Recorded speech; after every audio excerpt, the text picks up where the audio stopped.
Shalom saudara-saudaraku. Pada kesempatan kali ini kita akan belajar dari kitab Matius pasal yang ke-7 ayat yang ke-22 dan 23. Matius pasal 7 ayat yang ke-22.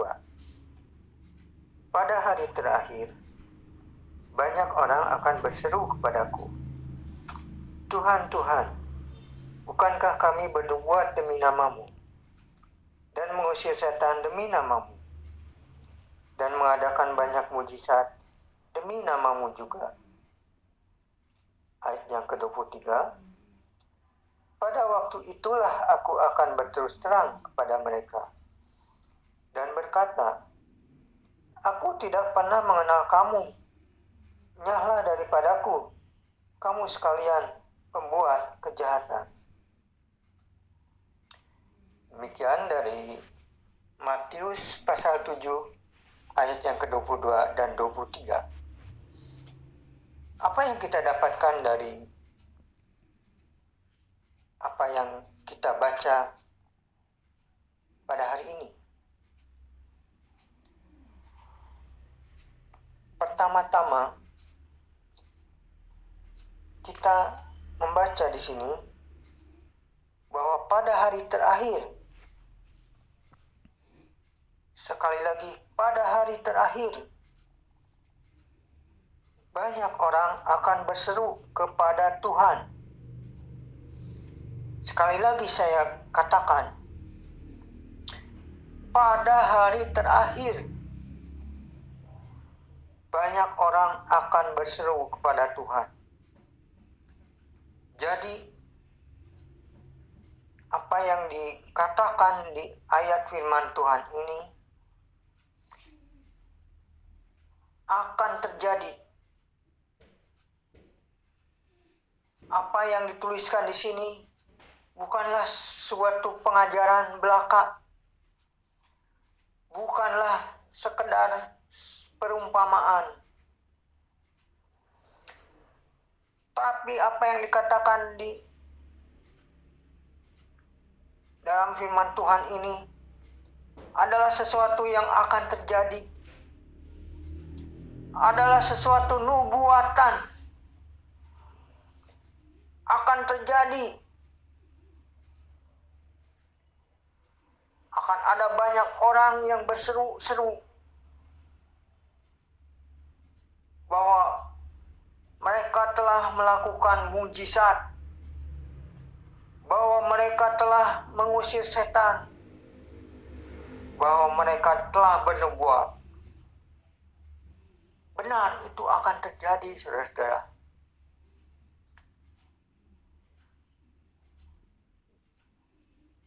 Dan kalau saudara perhatikan saat-saat sekarang ini, bukankah benar telah terjadi banyak nubuatan, banyak mujizat, dan banyak klaim penyembuhan? Berarti ayat tersebut sedang digenapi, saudara-saudara.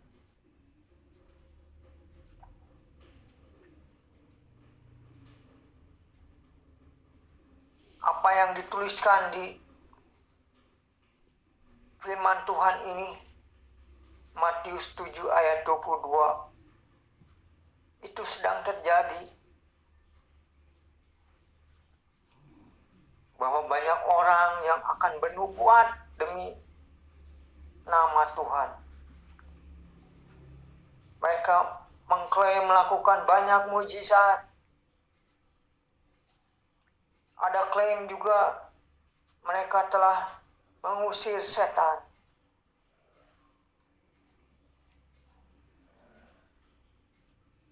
Jadi bagaimana, saudara-saudaraku? Bagaimana sikap kita melihat bahwa semua ini sedang terjadi? Ada baiknya kita perhatikan ayat yang ke-23-nya. Pada waktu itulah aku akan berterus terang kepada mereka. Sekali lagi, pada waktu itulah aku akan berterus terang kepada mereka. Aku di sini berbicara tentang Tuhan Yesus, saudara-saudaraku. Dikatakan akan berterus terang kepada mereka dan berkata, aku tidak pernah mengenal kamu. Nyahlah daripadaku, kamu sekalian pembuat kejahatan.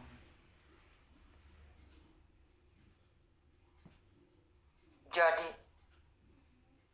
kalau di ayat 22-nya berbicara tentang klaim bahwa mereka telah melakukan macam-macam pekerjaan yang menurut mereka adalah pekerjaan besar, maka di ayat ke-23-nya berbicara tentang bagaimana reaksi atau tanggapan dari Tuhan atas klaim-klaim tersebut.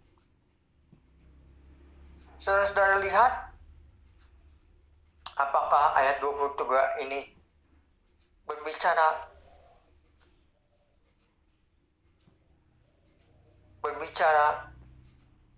oke, baik, iya kamu sudah melakukan pekerjaan besar. Tidak, saudara-saudaraku. Saudara baca di ayat 23-nya adalah ayat tentang penolakan. Penolakan dari atas apa yang telah mereka perbuat.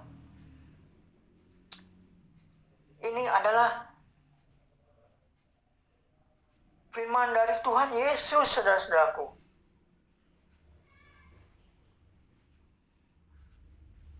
Jadi apa yang telah mereka perbuat itu, walaupun mengusir setan, walaupun melakukan mukjizat, walaupun bernubuat, tapi mereka ditolak oleh Tuhan.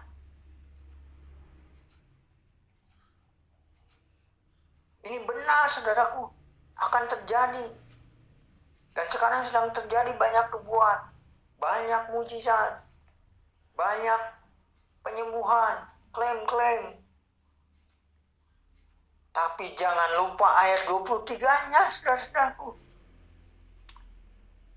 Yaitu penolakan dari Tuhan atas klaim-klaim tersebut. Jadi apa yang saudara dapatkan dari ayat-ayat ini?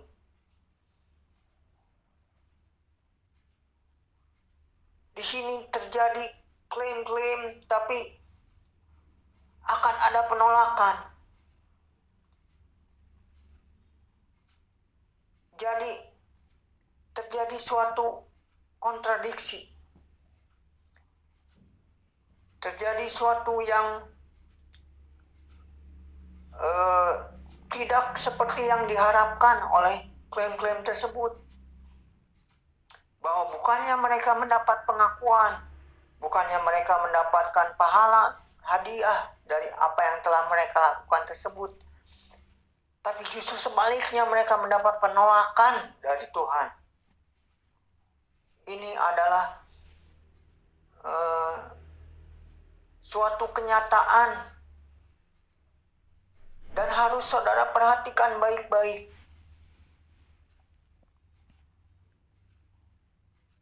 Jangan sampai saudara terpukau oleh mujizat-mujizat tersebut, terpukau oleh nubuat-nubuat tersebut. Jangan sampai terpukau, saudara-saudaraku, karena pada akhirnya klaim-klaim tersebut justru akan mendapat penolakan dari Tuhan. Sebelum perkara ini terjadi, bahkan dari awal Tuhan Yesus sudah memperingatkan dalam nubuat ini bahwa pada hari-hari terakhir akan ada klaim-klaim. Semua itu sudah ada peringatan.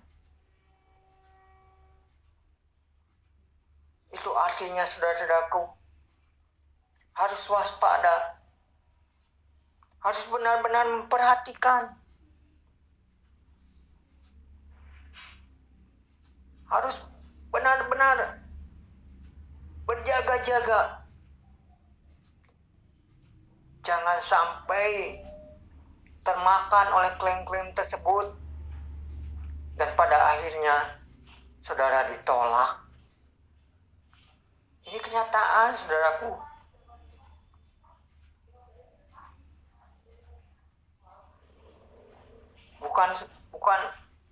Bukan sekedar pemberitahuan.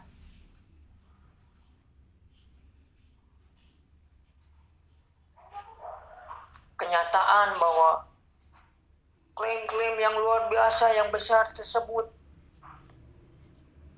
pada akhirnya ditolak. Jadi apa sebenarnya yang terjadi?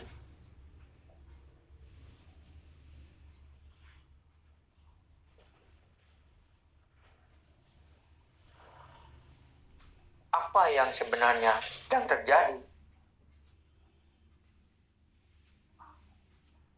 Mengapa bisa ada klaim-klaim dan bisa ada penolakan?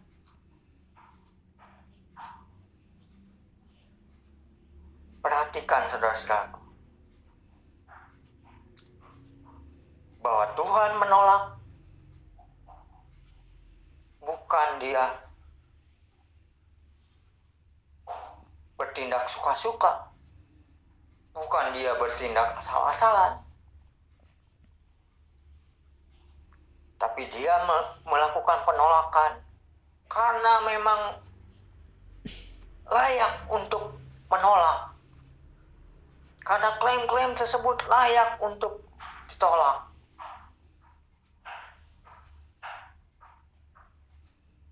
Bahkan dengan keras dikatakan, "Nyahlah daripadaku kalian semua pembuat kejahatan." Atau dengan kata lain,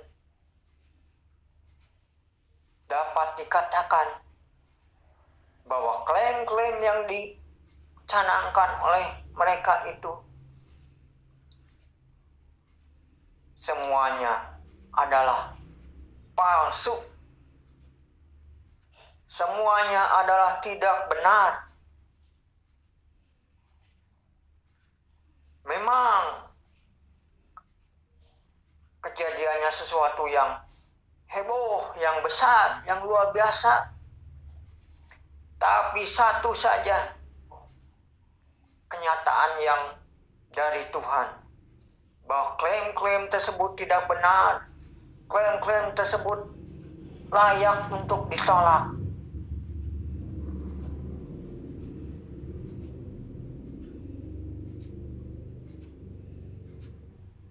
Ini bukanlah suatu pengajaran belaka, bukan suatu perumpamaan, tapi ini kenyataan. Bagi saudara-saudara tinggal memilih,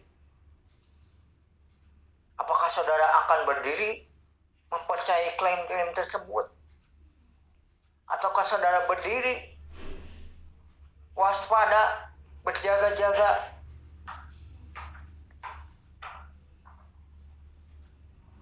jangan sampai Matius pasal 7 ayat yang ke-22-23 ini terjadi pada saudara.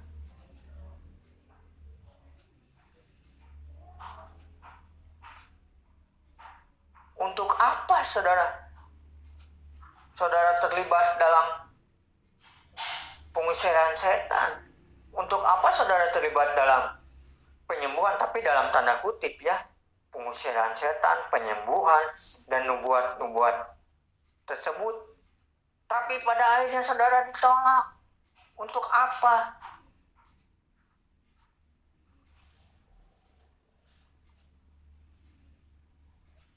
Pada akhirnya itulah yang penting. Sebab pada akhirnya itulah yang kekal. Apakah saudara akan ditolak atau saudara akan diterima? Itulah yang akan menentukan saudara akan berada dalam kekekalan atau tidak berada dalam kekekalan. Itulah yang penting. Untuk apa saudara terlibat dalam klaim-klaim penyembuhan, klaim-klaim pengusiran setan, klaim-klaim nubuat, tapi pada akhirnya saudara berakhir di dalam kebinasaan? Oh, saudaraku, saya ingin katakan di sini adalah sikap yang bijaksana, sikap yang benar, terutama dalam perkembangan zaman ini. Dan saudara, kalau baca ayat ini adalah ayat yang memberi peringatan, memberi sesuatu yang berharga. Jangan sampai kita berjalan di jalan yang salah. Saudara mungkin akan berkata, mungkin ada mereka yang akan berkata, oh salah, apa yang Anda maksudkan itu bukan kepada orang-orang Kristen. Salah. Tapi apa yang saudara katakan itu adalah untuk orang yang sesat. Saya katakan saudaraku, coba perhatikan Matius 7 ayat yang ke-22. Coba saudara perhatikan baik-baik, baca dengan baik-baik. Apakah itu dimaksudkan dengan orang-orang sesat?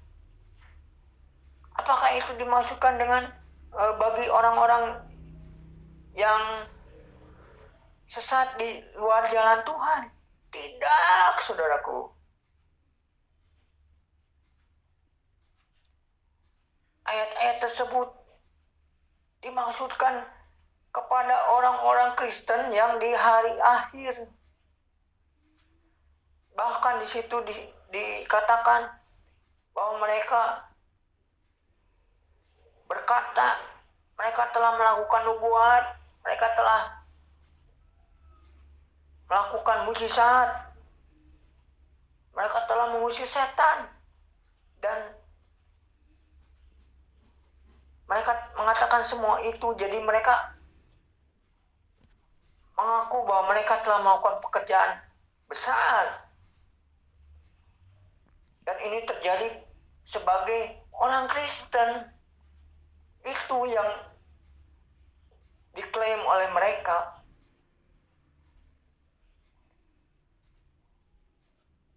Jadi di sini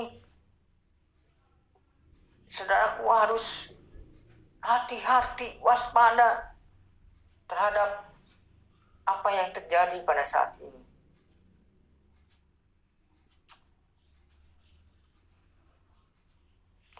Jangan sampai saudara terpukau dengan semua praktek-praktek itu. Dan pada akhirnya, saudara-saudara masuk ke dalam kebinasaan. Oke, mungkin ini terlalu keras. Mungkin saudara berpikir, wah ini sangat ekstrim. Oke, kalau begitu saya katakan,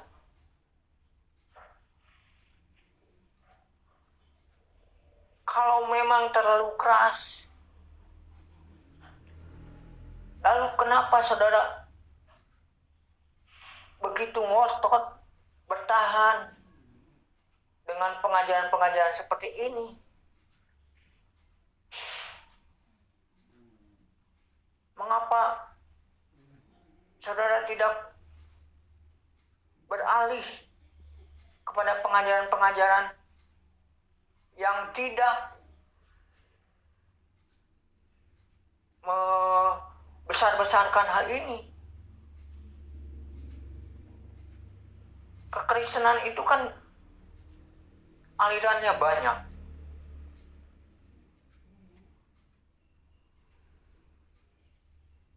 Kenapa sebagai Kristen kita harus terlibat dalam perkara-perkara yang sangat berisiko ini? Bukankah lebih baik kita tidak terlibat dalam perkara-perkara yang berisiko ini, dan pada akhirnya kita beroleh kekekalan sorga, daripada kita heboh dengan perkara-perkara ini dan pada akhirnya kita ditolak oleh Tuhan.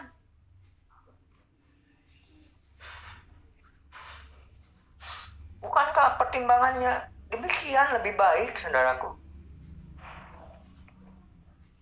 Untuk apa pengajaran-pengajaran yang heboh tersebut? Ya, sekalipun heboh, tapi pada akhirnya adalah kebinasaan, penolakan dari Tuhan.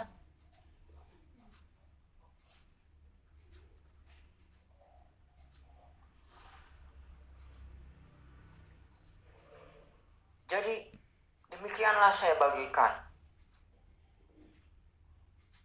Pada intinya adalah kebijaksanaan kita.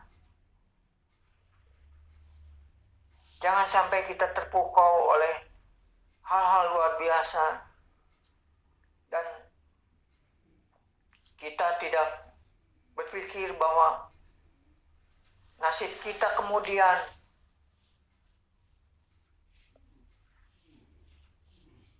akan masuk ke dalam kebinasaan. Jadi Matius pasal 7 ayat 22 dan 23 ini sangat berguna untuk memperingati kita. Jangan sampai kita berjalan di jalan yang salah. Supaya kita waspada. Supaya kita tetap dekat kepada Tuhan. Jangan sampai kita pada akhirnya ditolak. Jangan, saudaraku. Jangan. Kita harus ingat, kita harus waspada, kita harus menghindar dari jebakan ini, saudara.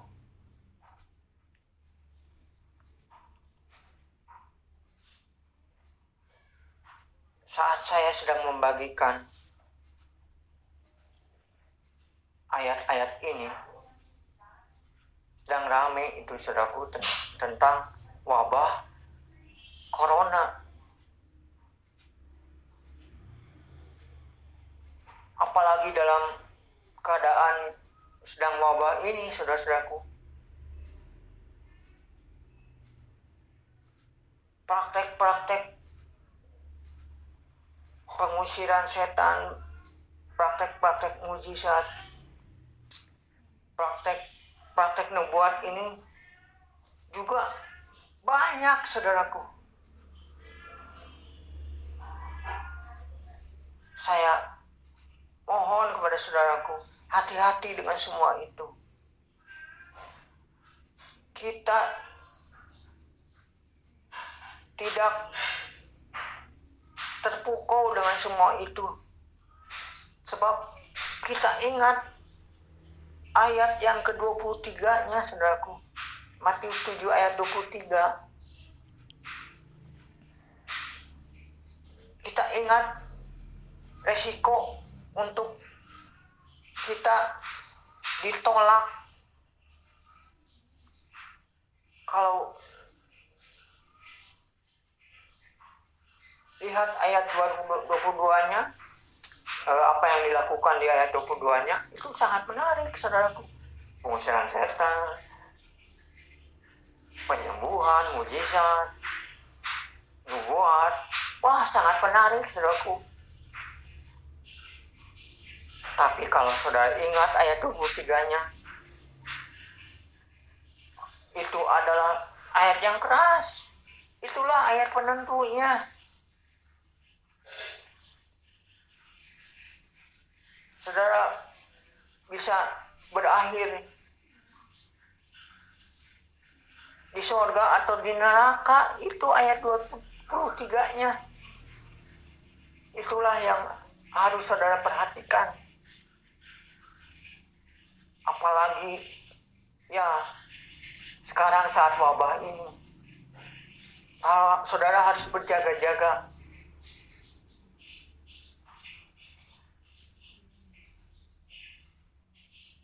Jadi pada akhirnya saudara-saudaraku, Matius 7 ayat 22 dan 23 ini memberi kita pelajaran supaya kita tetap berada di dalam Tuhan.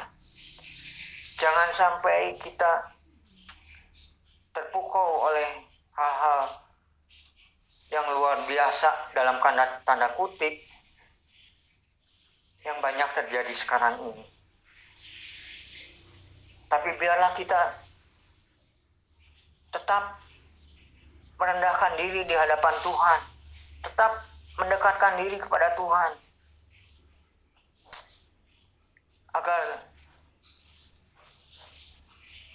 agar kita benar-benar layak bagi Tuhan. Jangan sampai kita dikecohkan, jangan sampai kita dialihkan perhatian kita kepada Tuhan, khususnya oleh pekerjaan-pekerjaan yang katanya pekerjaan-pekerjaan besar itu. Jangan, saudaraku, jangan.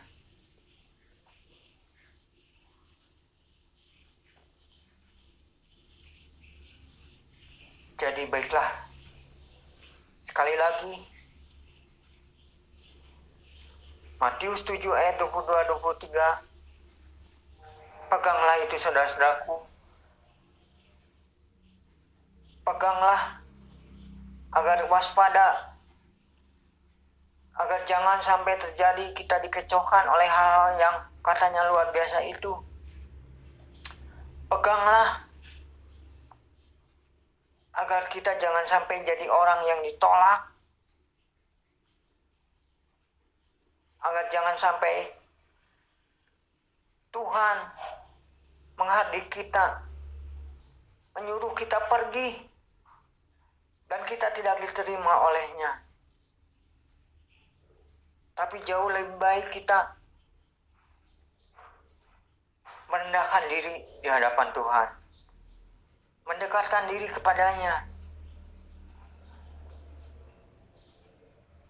Jangan terpukau dengan hal yang besar, yang katanya besar, tapi pada akhirnya kita ditolak. Jangan, saudaraku.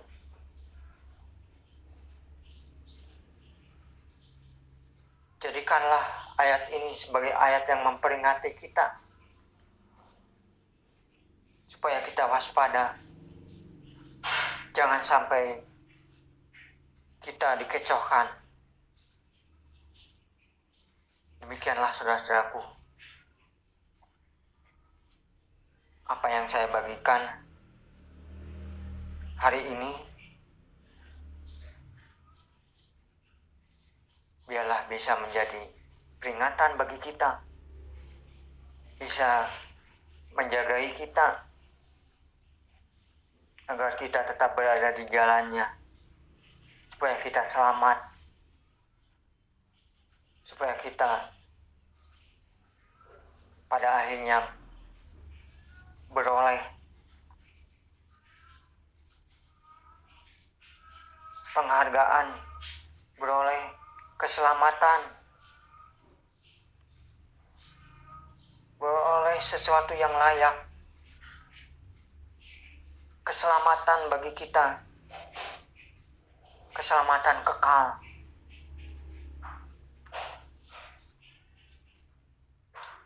Demikianlah saudara-saudaraku. Tuhan menyertai saudara-saudaraku semua, sekarang dan sampai selama-lamanya. Shalom.